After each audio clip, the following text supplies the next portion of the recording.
Better Preach, episode 64, Vulnerability Through Storytelling.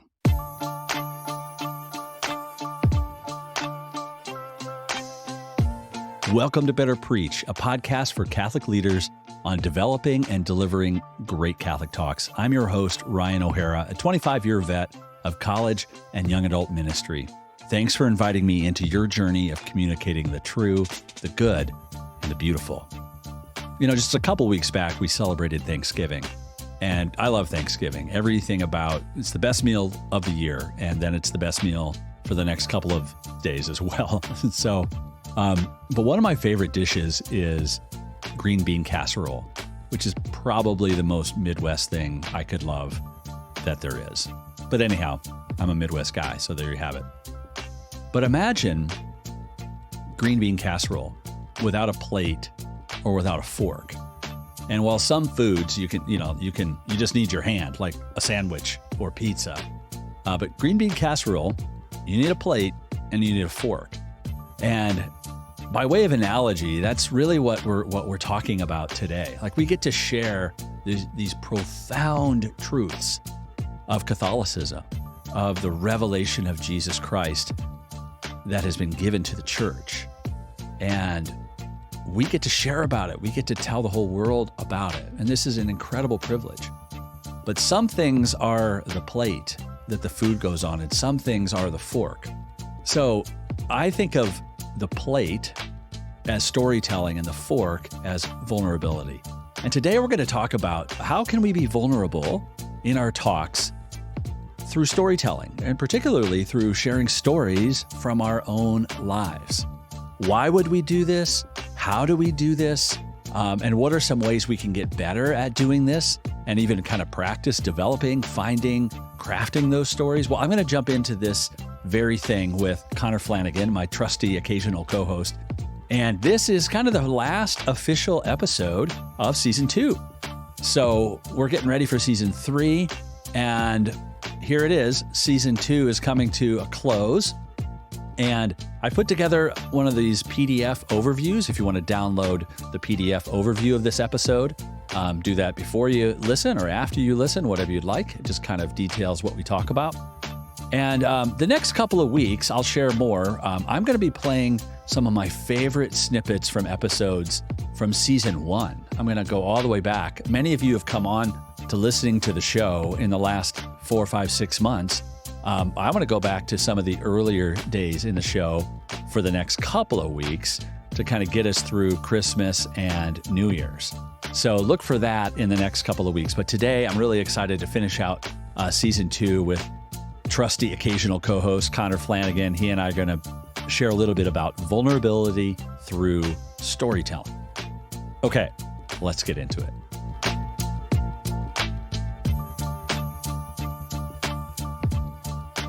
Better Preach. We out here. What's up, dude? What's up? Back with your occasional co-host. Trusty occasional co-host. Trusty occasion co-host. That works, right? That does work. If you know me, or if you spent any significant amount, it takes a couple days, but I love abbreviating things. Yeah, you do. If we're going to say, I actually feel like I should just call you then the trusty occasion. The trusty occasion. What's up on the trusty occasion? That feels... It works. Just right. Yeah. Dude, so good to be here. Yeah, so good to be here. We're starting this episode. Oh boy, I've got a drop of coffee in my cup. Do you want to push pause and go get some coffee? No, we're going to do it. All right. We're going to do it. So, I just won't take any responsibility for where this episode ends up, if that, That's fair. But we're diving in today about being vulnerable in talks, Volney, as I would say. Volney. We're going to be getting Volney on the pod today. And you, Ryan, you sent me the notes for this episode. I have a ton of thoughts on this topic from my time in ministry, even being a musician. I think vulnerability in music and songwriting, we could go all over the place. But just your thesis for this episode, I think, is like, if you would want people to hear one thing, I read this and was like, people need to hear that. Oh, if you're prepping for a talk or an event, you just need to hear this from Ryan, and then you could turn the episode off. Don't. But you could. But you could. Okay. Yeah, it's really good. Yeah, so let's start there. Yeah. So I wrote down, without glorifying sin, share honestly and humbly where you're still a work in progress, where you have struggled to trust God, where God has been the hero, or where you can simply say, here's been my experience. And I think this is how I think a lot about vulnerability is through storytelling. We've shared a number of times on this podcast just kind of the stories of struggle to trust God, to follow the Lord, and in my own life, particularly through infertility, foster care, adoption. That's just been, a great place of story in my life, and something that I've had to look at as to how can I share some of that in appropriate ways, and we'll talk about that. But I've experienced a lot in the challenge to really trust God, and I want to bring those stories to bear. So I kind of see the combination of vulnerability through storytelling. Yeah, from your own life, or through testimony, if you will. Well, and that's where vulnerability becomes most powerful, because if you're just vulnerable and it's unpolished and raw, that could almost do more damage than good. But if you have it weaved in to a story, you've said before when we've talked about this, like the vulnerability should come from a place of God having put a bow on something in your life. Yes. Like you actually have a real perspective on a situation or a season you were in. Yes. And now you can share clearly, confidently, healthily about that, right? Yeah, rather than a season you are in. Yeah, it gets a little sticky. It can. And so I would always discourage people from sharing too vulnerably about a season that they are in that isn't resolved, if you will. In fact, a mutual friend of ours, Matt Regitz, shared. Shout out, Matt. Yo, what's up, Matt? Love you, Matt. Dude, that was such a great episode. And we got into this whole topic. I would definitely link that episode again in the show notes.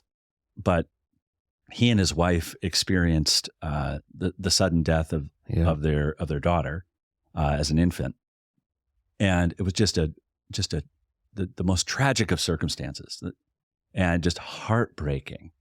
And we talked about how that has come into talks that he's given, and into spaces where he can share that grief and the wisdom, the perspective, and yet it wasn't automatic. And there are things that get included and not included. And there was a long season where he was still giving talks. He was working professionally in the church and so on, but it wasn't about that. Yeah. And so there's just some great lessons about the most tragic of circumstances, and how do you share that well. And so actually that episode inspired me to get thinking about how do we do this? And it made me think a lot about my own life and the struggles that I've experienced in my life, and how those times that I've shared those things openly and honestly and humbly usually are the most impactful pieces of the talks. It's what you're best at, man. Like you guys, if you're tuned into this podcast, which you obviously are, and if there's people who aren't, they should be as well. But you're literally sitting at the foot of the master teacher in this space, because thanks, man. The talks I've heard you give, the talks I've written alongside you, the content I've watched you develop step by step, hour by hour, day by day for events. This is where you thrive, is storytelling, taking what God is doing in your life. And what I love what you just said is vulnerability. You didn't say it this way, but vulnerability should lead to wisdom. Mm-hmm. And so I've watched your vulnerability lead to wisdom, which has impacted hundreds, if not thousands of people at events, because you've spent the grueling time wrestling with how can I process that season into wisdom for this audience? Yeah. Which you have an awesome story recently about that. Yeah. Actually. Yeah, it was amazing. Real quick context, I was giving a parish mission out in California, and the morning of the first night of the mission, I listened to a podcast, and Craig Groeschel and his leadership podcast, he was interviewing an expert communicator. I'm sorry, I forget her name right now. But I'll link that episode in the show notes. It's great to listen to. And tag Greg, spam Greg, get him listening to this podcast. Let's go, Craig. We got to get him. Wouldn't that be awesome? That would be. Okay, let's get him. Jesus, make it happen. So what she was talking about on the podcast with Craig was the power of storytelling, and particularly as a way to introduce emotion into a talk. And not in a manipulative way, but that emotion is a powerful driver in us to pay attention, to desire to do things differently. And it can be a really powerful motivator when used in a healthy, appropriate way to draw attention to the significance of, a certain idea or concept.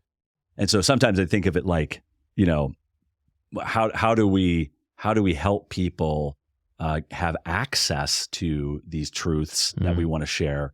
It's actually the stories and the emotion that's connected to them that is the vehicle to connect people to those truths. Anyway, so she was talking about that, and I was thinking about my talk that night, and I'm like, man, I'm doing this kind of, I think, a powerful exegesis or like a powerful analysis of. It was an Advent mission, so we were talking about being ready for the Lord's coming, and it was the parable of the 10 virgins. And the concept was, you're not going to be ready at the end of your life if you're not ready every day of your life. And that was kind of the big idea. But that was just an idea. Yeah. It was just an idea. And I thought it was a powerful idea. Yeah. Like it'd be like a great Instagram quote or something like that. But it would just be an idea. And at that point, I was like, I don't feel like I have I don't have a story. I don't have a personal sharing from my life how that's played out. But then it dawned on me, and as I was praying, it was like the Lord brought me right to it. He brought me actually to a picture. I remembered this picture that I had taken of my elderly parents a year ago. And a year ago, my stepdad was still living. He was right at the end of a 9-month battle with cancer. And it was a picture of he and my mom. My mom is in memory care, and so she's had dementia for 3 years or so. And she wasn't aware that, he had cancer, but he continued to visit her every day in the memory care unit. He was almost like a mascot on the unit. Like they even charged him less per month because he played like the role of a nurse assistant. It was really awesome. So anyway, he was this beloved figure. Even as he was dying with cancer, he made his way over there every day. And so one of the last pictures I had was him escorting her back to her room. What I didn't know at the time was one last time. And it was the last picture, and it was from behind. I was following them in the hallway, and I took this great shot. And so as I was praying about a story, that picture came to mind. I thought, oh yeah, I'll put that picture up there. But I want to share the story of a person who was ready through every day of their life to meet the Lord at the end of his life, and what that looks like, and how it's this progression in love and in sacrifice. And he had this mantra that love will always find a way as we take on the Sacred Heart of Jesus. He said that every day and prayed that every day. And I saw him take on the Sacred Heart of Jesus and was ready and even eagerly anticipated death. And then I remembered a second picture, which was about 4 years earlier. They were in good health. It was both of them looking at the camera, but on the table in front of them, they had their urns for burial. They're planning on being cremated. And they purchased these wooden urns from St. Meinrad's Abbey in southern Indiana. And they had me take a picture with their smiling faces and their urns. And it's this crazy shot. And again, it occurred to me that you don't take a picture smiling with an urn if you're not ready to die. Yeah. Wow. And so those stories and those pictures changed the talk fundamentally. Oh, I can feel it already. It was powerful. Yeah. And again, it didn't take a whole lot. It just was, Lord, I don't have a story. Yeah. Would you give me? And just like that, it came. And again, it's the first time I shared publicly. So I took a little bit of a risk in that I didn't know what it was going to be like to share that story. And I did notice a couple of times where I started to tear up. Mm-hmm. But I felt like I needed to stop myself from crying because I didn't want to make it about that. I didn't want that to be, excessive. And so I restrained, kind of pulled those tears back and kept going. Yeah. And so that was just a really powerful moment. Shout out to Craig Groeschel, but shout out for the combination of emotion and storytelling. Yeah. And how those can be kind of the vehicle for truth to land in people's hearts. Well, and one of the things that I think we kind of just, maybe the audience here just glazed over as you were sharing, that I think was a key part to that was the humility to say, God, I'm missing something. Yeah. Right. And your whole podcast is around preparing for talks, and you prepare at a wildly amazing rate, amount, whatever. You prepare so well for talks. Thank you. So for you to be like, hey, Lord, there's room for you in this still. Yes. I'm about to give it. I'm ready. I've been preparing for you to say what, and I just think that's a great practice. Yeah. No matter how big your outline is, how much you've prayed. Yeah. God, is there something missing? Yeah. What do I need? I'm open, I think that's huge. Yeah. Yeah. And it made all the difference in the world. And I'm really grateful for that check, even at the last bit, to make sure that I didn't just leave them with a great idea or concept, but rooted it in the reality of someone's life. And in my life, I was so deeply impacted. The stories that I could share about the end of his life and how that impacted me, it was one of the greatest honors of my life to journey with him towards heaven, and it was so powerful. I had the gift of watching that in real time, and it was wild. Yeah. It was really cool. Beautiful. Yeah, it was. It was a gift for me to watch you walk through that. Yeah. Thank you. But you've got a couple, just like, here's why we should do this. You've got a couple great points as to why be vulnerable. Yeah, I've got three simple ones. These are three. I'd love to hear if others kind of, what's your why around vulnerability and storytelling? The first is, I think honesty with your audience from your own life gives them permission to be honest with themselves. And that's the goal, right? So often our talks are oriented to change, oriented to conversion. Yeah. But you're not going to change something that's not broken. Right. Yeah. And we need to understand where brokenness exists in us so that we can diagnose and seek a cure, you know? Yeah. And I think for me, that's the basic principle. And I often say it, I want to be honest with you about my own life. If I'll make you a deal, like, if I'm honest with you, would you be honest with yourself, with each other in conversation, and with the Lord? Amen. That's usually something that I talk about in retreat settings or conference settings. Is I'll make you a deal, and so that's something that I've seen be really, really important. If we want them to go places spiritually and to look at their own life, we have to do that publicly. Mm-hmm. And again, appropriate ways. We'll talk about what appropriate is, but that honesty with the audience, I think, gives them permission to be honest with themselves. It's huge. Number 2, your vulnerability can open doors that your wisdom, insight, and expertise alone never could. Dude, say that again. So your vulnerability can open doors that your wisdom, insight, and expertise alone never could. Yeah. So please bring wisdom. Please bring insight. Please bring expertise. All of it, yeah. But those only unlock certain doors. And in fact, I think in some ways, there's maybe even a previous door that needs to be opened so that they can access that wisdom and access that insight and access that expertise. Because again, this is actually more about how people learn. People learn primarily through, and what they remember are stories. Yeah. That's just, I wish it wasn't so. Yeah. People remember stories. Yeah. They don't remember statements per se. Yeah. They don't always remember ideas, but they remember the idea if there was a story that brought it home. I feel like we've talked about It's a this twofer. on an episode before, but the Pope Paul VI quote that modern man is more apt to listen to witnesses Than teachers. but if he does listen to teachers, it's because they are first witnesses. Exactly. And that's it. There it is. Yeah. That's it. So listen to the popes.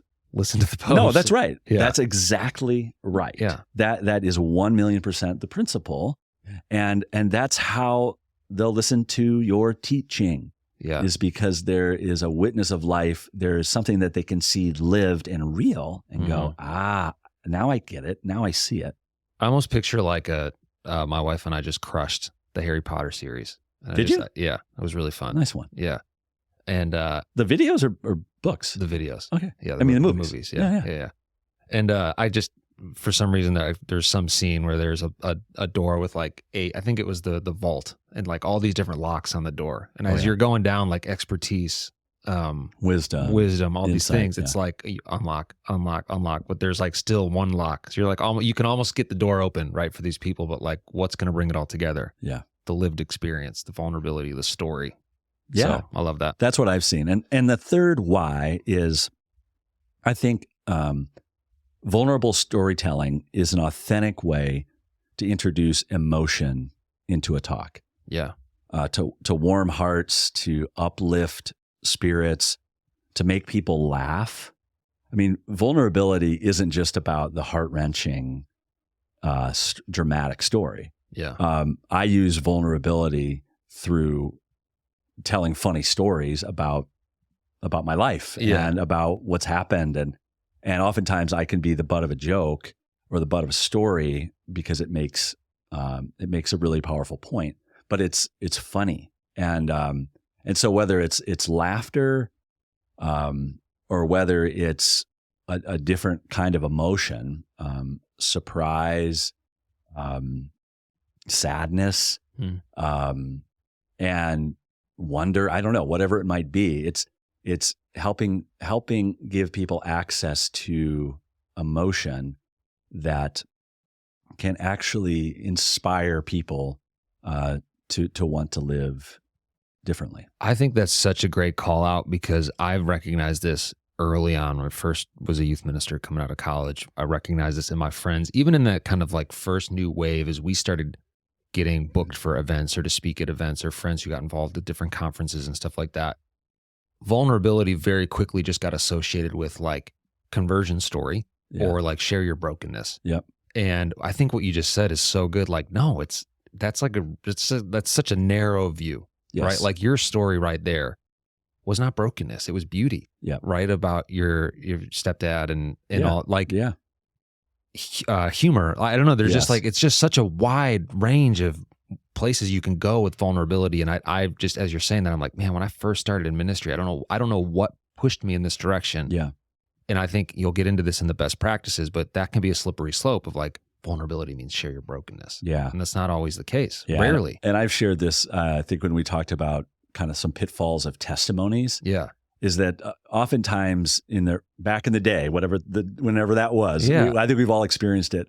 My favorite priest comment about this was, so often this just feels like inappropriate self-disclosure, And honestly, why do we go there? And it was, there was no point. Yeah. It was just this cathartic sort of, letting go publicly of some pretty shameful things. Yeah. And that's not what we're talking about. Yeah. It's about being honest about the experiences of your life in such a way. And I think you said something a bit ago too. I think one of the things I've seen is that the Lord has always invited me to reflect on not just what happens in my life, but on the significance of it and the meaning behind it, and of seeing the Lord in it. Yeah. And that comes just from daily prayer, and that comes from being in a men's group and reflecting on life and the significance of events. And I mean, I've always been kind of a thoughtful, reflective guy. And I think that's part of the gift that God has given me as a communicator. And so it's not just stories for story's sake, but there's a purpose. Love it. So how to apply this? Yeah. Right. I've got a couple of how do we do it? Kind of best practices that I think can be helpful. I think the first thing, just being vulnerable through storytelling, stories from your own life in particular. Don't wing it or get lost in the detail. Yeah. I think those are two things that I would advise against. By don't wing it, I mean, very rarely should the first time you're sharing about a story from your life be in public. Right. Yeah. Yeah. The thought, like if you ever hear somebody say, I've never shared this before, that should be a little bit of a, right. I've never shared this before in public. Well, I'm not sure that, it might be. And honestly, let me just say this. I might have said that before. Yeah. I could see there's just so much stuff just starts to happen from my life. Yeah. That would be very rare, but that would be that's probably my own red flag. Okay, Ryan, if you're about to say this might be the first time I've shared this, don't share it. Yeah. You just don't know how it's going to come out. Yeah. And how to make sense of it. The other thing people get lost in is detail. Yeah. Just too much information. Yeah. And this is where practicing and being thoughtful about it. But what I've noticed is, as I have told a story once, and as I've told it again, I start to notice what resonates. Yeah. And I'm pretty ruthless about kind of trimming the fat from stories. Yeah. And moving through things quickly so that people can grab onto the main idea. Be descriptive enough, but not overly descriptive. So I think that's the first thing. Don't wing it in the moment. Yeah. Or get lost in the detail. That's the first thing. The second thing is I wrote down, protect other people. The number one, these talks that we're giving, they're not about you. They are about the Lord and what He's doing. So we have to remember that, number one. Always. So it's always about Him. Yep. And then the stories that you tell can start to feel like they're about you. We'll get to this bigger picture question in a second. But also, they're definitely not about other people. Right. Naming names or throwing, someone under the bus or thinking about your kids. Not every story that happens in your family is worthy of a microphone. Should be spoken into a microphone. Yeah. And I work at being discreet. If it's ever in any way, I mean, usually the person that looks, I think, I don't know if I always do this. Usually I hope the person that looks the worst is me. Yeah. In the stories. Yeah. And we've even talked about this where I want to make sure that I protect my kids' identity, let's say if it connects to them. But I always want to protect other people because the story is first and foremost about the Lord. Secondly, it's about something that I have access to, and it's not in any way to kind of demean or to make others, look poorly. Yeah. And so just want people to use discretion. Yeah. And make sure it's their story, to tell. Yeah. That's so good. Yeah. The next one is to make sure that you're a season beyond. And, whatever it is that you're sharing ought to be something, especially if it's something that's beyond just funny or something, for a laugh because your kids or you saw something funny happen, you can tell that story pretty quick. But if it's a struggle, a real difficulty, you should have seen kind of the beginning, middle, and end of that story. You had said earlier, and we referenced it already once, it should be something God's kind of put a bow on. And I thought that was like a really good image to have. And if that's the case and you're able to then reflect with people publicly on the significance of that event, and you're able to be refined and thoughtful around how you share it, it can be really impactful. Yeah, that's good. The fourth thing is, I would say, you always have to have a bigger purpose. Yeah. There oftentimes is emotion attached to these kind of vulnerable stories. But we're not just trying to gin up emotion. There's not manipulation involved here. The Holy Spirit is the principal agent of evangelization. And we always have to find a way that our story is demonstrating and pointing back to the truth, whatever the truth is. For example, you're not going to be ready at the end of your life if you're not ready every day of your life. That was the purpose of telling that story about my parents. Yeah.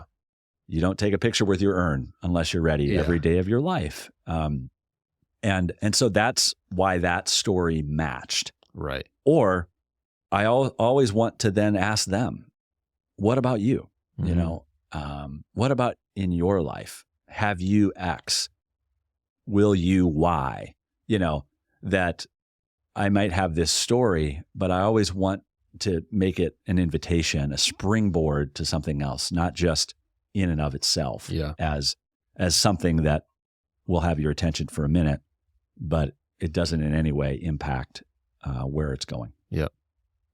And then lastly, this is kind of a technical thing, but I wrote down, know the money line or the money moment in any story and make sure you nail it. Yeah.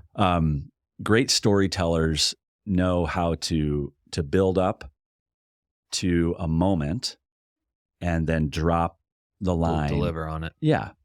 And that takes a lot of practice. And there are a handful of stories where I've practiced how to tell the story and then how to make sure I nail the line. Because it's usually that line that will then bring home what people are to take away. And again, that connects to the bigger purpose. Yeah. And so if you practice it, you don't always have to have, there's no such thing as, I just made that up, a money line. Yeah, I know, it makes sense. But it's money like moment. Money moment. Really, you know. it's easy to remember. Yeah. So that's something that I've worked hard at doing.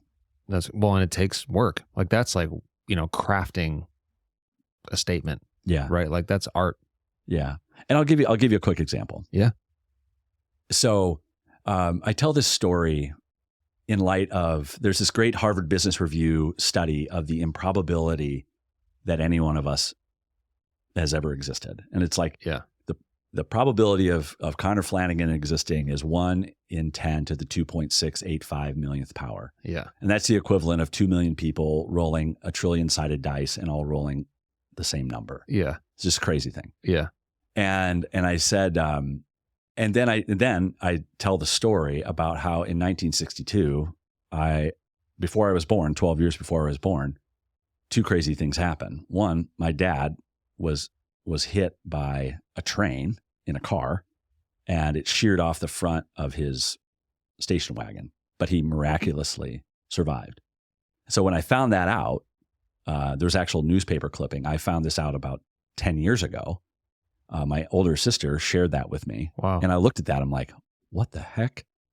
Like I am about 2 feet from not existing. Yeah. It was like Back to the Future. Kind yeah. of like, Whoa. Like Marty McFly is fading from Yeah. the picture. And then it dawned on me at the same time, where was my mom in 1962? She was Sister Jean Michelle. She's a sister of Providence. Oh my gosh. And I was like, Lord mercy. So your odds were even worse. Oh, it was, I had no shot. Yeah. I had no shot. Yeah. I had no shot. But what the Lord said to me, and this is the money line, if you will. He says, what I felt like the Lord said to me as I realized those 2 things simultaneously, he put on my heart, I meant for you to be here. Dude. Yep. And I heard that. I received that. I was blown away by that. And then the implication of that was, if he meant for me to be here, he has a mission for me while I'm here. Yep. And so that moment, I meant for you to be here. Yeah. That becomes a springboard for me to say a bunch of things to people, true. I love that. But for me just to say, God meant for you to be here. Mm-hmm. That's just a statement. Yeah. But for me to use the statistics, then to use the story, yeah, and then to be able to say it. And I said, I just had the newspaper clipping. Right. Like, I wish you all, there are newspaper clippings from your history that could tell you the same exact thing. You just haven't seen it yet. Yeah. So anyway, that's an example of driving towards a really powerful moment through storytelling. So good. Well, what can you leave us with that if we're going back today, we have events coming up, we're going to work on talks. How can we take this and apply it? Yeah, I would say two things. I think for every talk, ask yourself, where have I attempted or experienced what I'm proposing in the talk and failed? Oh, that's good. Or when have I attempted what I'm proposing in this talk and succeeded? Yeah. And maybe you have multiple stories, or it just is fodder for you to. So just ask that question, where have I attempted what I'm proposing and failed? Where have I attempted what I'm proposing and succeeded? And start from your own life. If not, work out from there. Yeah. And bring other stories in, because that's going to help a ton. So you can do that every talk. Yeah. Number two, you could also just get into the regular practice every day. Every day there are moments. There are story moments. So true. It's not 100 of them a day. But there's a few. I mean, I would say I say this, from my world in songwriting, I think there is a song in every moment. Yeah. Like literally, like I could go back and write a song about my experience podcasting with you today. Yeah. God did enough. Yes. He's moving, he's working. So there's a story in every moment. That's true. So which means at least there's a story every day. Yeah. And, and I would ask the question before you go to bed at night, what was an interesting, unusual, challenging, or insightful moment from my day? I love that. Those different prompts, interesting, unusual, one of those words is going to resonate with one thing that happened today. Yeah. Just write it down. And I heard about this practice online. I'll also link this video in the show notes of a guy who started doing this, and he's become a master storyteller. He just writes down one thing a day in a spreadsheet. And it's not much. It's a word. It's a sentence. Yep. It's a couple of words just to jog his memory. And he just does a simple daily log of that. And I think that's an awesome practice. Such a good practice. This is great, man. I mean, we could, as I had to hold back questions and thoughts, because I think, again, from a youth ministry perspective, the topic of vulnerability in talks, how we share our lives, how we communicate the gospel through stories that God has put on our hearts is huge. And we could go every which way for it. But I think this is such a great place to start. Awesome. Thanks, dude. Love being here. And we'll put together a simple kind of show notes. A PDF overview if people want to kind of keep track of some of the things we talked about today. I love it. Well, thank you. Thanks for having me. You're Ocage host. Trusty Ocage. Trusty Ocage. Love it, man. Thanks. Peace. Peace.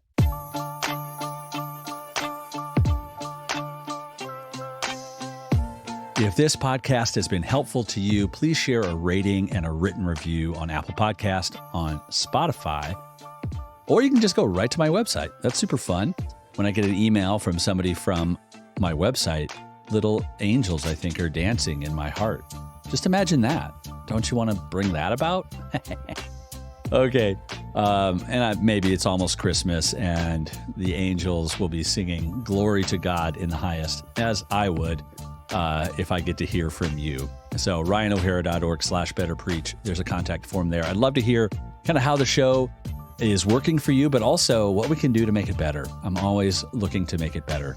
You have millions of choices when you podcast. Thanks for pressing play today. See you next time in the new year with new episodes. In the meantime, we're going to do some best of the best, like reruns.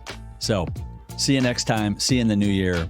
Have a great and holy Christmas and holy solemnity of the Blessed Virgin on New Year's Day. Peace.